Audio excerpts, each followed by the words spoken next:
दिल्ली के जहांगीरपुरी इलाके में बुलडोजर की कार्रवाई के बाद राष्ट्रीय राजनीति में गर्माहट बढ़ गई है। तुम सबके प्रधानमंत्री हो, तुम्हारे मुल्क में इस किस्म की बेईमानी हो रही है और तुम खामोश हो, मूक दर्शक बने हुए, अंधे और बहरे बने हुए। ऐसा लगता है तुम महाभारत के धृतराष्ट्र हो। मौलाना तौक़ीर रज़ा खां के इस बयान पर बीजेपी के ही एक मुस्लिम नेता ने सख्त नाराजगी जाहिर की। भारतीय जनता पार्टी अल्पसंख्यक मोर्चा बरेली के महानगर अध्यक्ष और पूर्व प्रदेश मंत्री अनीस अंसारी ने मौलाना तौक़ीर रज़ा खान को महाभारत का शकुनी कह डाला है।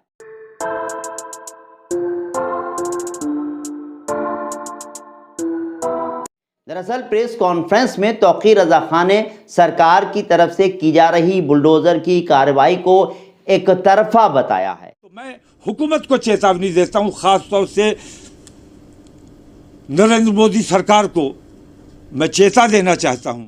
दिल्ली के जहांगीरपुरी इलाके में बुलडोजर की कार्रवाई के बाद राष्ट्रीय राजनीति में गर्माहट बढ़ गई है। इस गर्मी को हवा मिली है बरेली से। एक और जहां विपक्ष के बड़े बड़े नेता मामले में बयान देने को लेकर सतर्कता बरत रहे हैं, वहीं बरेली में 2 दिन पहले इत्तेहादे मिल्लत कौंसिल के अध्यक्ष और आला हजरत दरगाह से जुड़े मौलाना तौक़ीर रज़ा खान ने मामले को लेकर एक प्रेस कॉन्फ्रेंस कर दी। उनके दिए बयान अखबार की सुर्खियां बने हुए हैं। अपने बयान में उन्होंने खास वर्ग के मकानों पर बुलडोज़र चलाए जाने को लेकर प्रधानमंत्री नरेंद्र मोदी की चुप्पी साधे रहने को लेकर नाराज़गी जाहिर की है। मौलाना तौक़ीर रज़ा खान ने पीएम मोदी की तुलना भारत के धृतराष्ट्र से कर दी। ऐसे में बीजेपी कहां चुप रहने वाली थी। मौलाना तौक़ीर रज़ा खान के इस बयान पर बीजेपी के ही एक मुस्लिम नेता ने सख्त नाराज़गी जाहिर की। भारतीय जनता पार्टी अल्पसंख्यक मोर्चा बरेली के महानगर अध्यक्ष और पूर्व प्रदेश मंत्री अनीस अंसारी ने मौलाना तौक़ीर रज़ा खान को महाभारत का शकुनी कह डाला है। इस पूरे मामले से आपको तफसील से रूबरू कराएंगे, लेकिन उससे पहले उस प्रेस कॉन्फ्रेंस की बात कर लेते हैं जो 2 दिन पहले इत्तेहाद मिल्लत कौंसिल के अध्यक्ष मौलाना तौक़ीर रज़ा खान ने दिल्ली के जहांगीरपुरी में हो रही बुलडोज़र की कार्रवाई को लेकर कही। दरअसल प्रेस कॉन्फ्रेंस में तौक़ीर रज़ा खान ने सरकार की तरफ से की जा रही बुलडोज़र की कार्रवाई को एक तरफा बताया है। साथ ही मौलाना ने ऐसा बयान भी दे दिया जो अखबारों और टीवी चैनलों की सुर्खियां बन गया। अपने बयान में तौक़ीर रज़ा खान ने कहा कि बुलडोज़र के बहाने मुसलमानों को निशाना बनाया जा रहा है। अगर एक तरफा कार्रवाई नहीं रोकी गई तो मुसलमानों को सड़क पर उतरकर आंदोलन करना पड़ेगा, और जिस दिन मुसलमान सड़कों पर उतर आएगा उस दिन संभाले नहीं संभलेगा। मौलाना तौक़ीर रज़ा खान इतना कहकर ही नहीं रुके, बल्कि उन्होंने कहा कि मुसलमानों के खिलाफ एक तरफा कार्रवाई की जा रही है और हुकूमत उनकी बात नहीं सुन रही है। वो बोले कि आरोपी होने और अपराधी होने में फ़र्क होता है। जब तक अपराध साबित ना हो जाए तब तक कोई अपराधी नहीं बल्कि आरोपी होता है। आरोपी के घर और दुकानों पर भी बुलडोज़र चलाया जा रहा है। आखिर ये कैसी कार्रवाई है? यहाँ तौक़ीर रज़ा खान ने तो यहाँ तक कह दिया कि एक तरफा कार्रवाई नहीं रोकी गई तो मुसलमानों के खिलाफ हो रहे अन्याय को लेकर ईद के बाद दिल्ली में रणनीति बनाकर देशव्यापी जेल भरो आंदोलन का ऐलान किया जाएगा।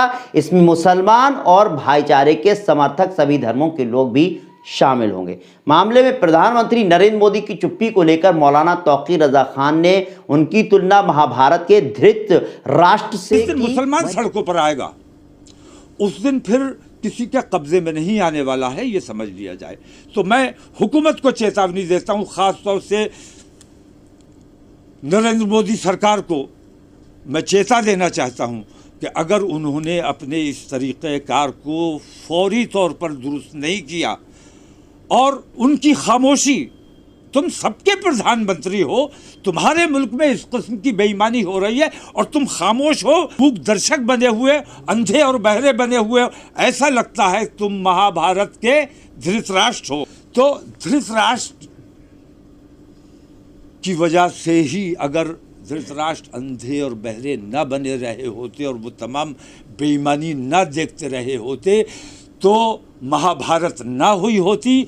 और अगर नरेंद्र मोदी धृतराष्ट्र की भूमिका से बाहर नहीं आए तो हिंदुस्तान में भी महाभारत होने से कोई बचा नहीं सकता। वहीं सपा के अखिलेश यादव पर भी निशाना साधा। कहा कि सीबीआई ईडी के डर से अखिलेश यादव मुसलमानों पर हो रहे अत्याचार पर चुप्पी साधे बैठे हैं, जबकि उनको पता है कि यूपी में उनके सारे विधायक मुसलमानों के वोट से ही जीते हैं। मौलाना ने मुसलमानों से सपा का साथ छोड़ने की अपील करते हुए कहा कि समाजवादी पार्टी के विधायकों को इस्तीफा देकर मुसलमानों के खिलाफ हो रहे अत्याचार के खिलाफ सड़क पर उतरना चाहिए। प्रेस कॉन्फ्रेंस में मौलाना तौकीर रजा खान ने अपने बयानों में उन्होंने तलखी दिखाई, साथ ही बीच बीच में वो मामले को ठंडा रखने की बातें भी करते नजर आए। उन्होंने कहा कि मुसलमानों को ऐसे वक्त में सब्र से काम लेना चाहिए, किसी के बहकावे में ना आएं और मस्जिदों दरगाहों के बाहर सीसीटीवी कैमरे लगवाएं ताकि खुराफाती सामने आ सकें। जिस तरह से बड़ी पार्टी के नेता बुलडोजर कार्रवाई पर खुलकर बोलने में नफा नुकसान का हिसाब किताब लगाने में जुटे हुए हैं, वैसे ही वो मौलाना तौकीर रजा खां के बयान पर टिप्पणी करने के बारे में भी सोच रहे हैं। लेकिन उनके बयान पर बीजेपी ने कड़ा ऐतराज जताया है। भारतीय जनता पार्टी अल्पसंख्यक मोर्चा बरेली के महानगर अध्यक्ष और पूर्व प्रदेश मंत्री अनीस अंसारी ने मौलाना तौकीर रजा खान के बयान पर नाराजगी जताई है। मौलाना की मुसलमानों को संभाल नहीं पाओगे सड़क पर उतरने वाली बात को लेकर अंसारी ने कहा कि बरेली समेत पूरे प्रदेश और देश का मुसलमान ना तो मौलाना का गुलाम है और ना ही उनके इशारों पर नाचने वाली कठपुतली, और ना उनके कहने से मुसलमान सड़कों पर आएगा। मुसलमानों को 2 वक्त की रोटी रोजी कमाने और अपने बच्चों को शिक्षित करने की ज़रूरत है।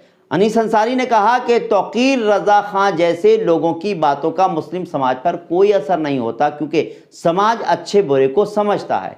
बीजेपी अल्पसंख्यक महानगर अध्यक्ष ने कहा कि मुस्लिम समाज को बरगलाने का काम मौलाना जैसे लोगों ने छोड़ दिया होता तो आज मुसलमान देश की मुख्य धारा से पूरी तरह से जुड़ा होता। तौकीर रजा खां जैसे लोगों को सोचना चाहिए कि जो खुद दंगे के आरोपी रहे हैं वो किसी पर उंगली ना उठाएं तो अच्छा है।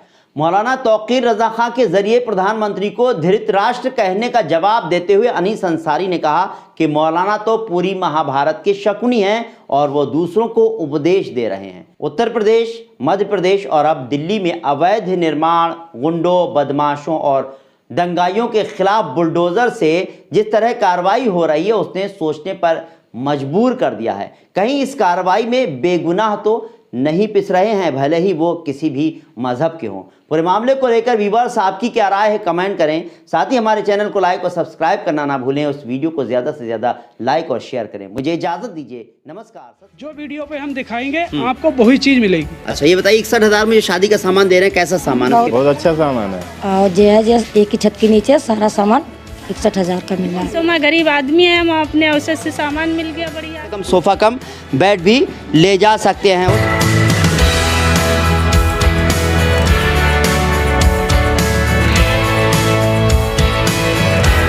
इसी तरह से यहाँ पर भीड़ लगी रहती है। मैंने यहाँ का मोबाइल नंबर डाल दिया है, यहाँ का एड्रेस डाल दिया है। यहाँ आप आ सकते हो और आपको अगर पसंद आएगा तो आप यहाँ से जो है सामान भरवा के ले जा सकते हैं। ट्रांसपोर्ट का पूरा इंतजाम है।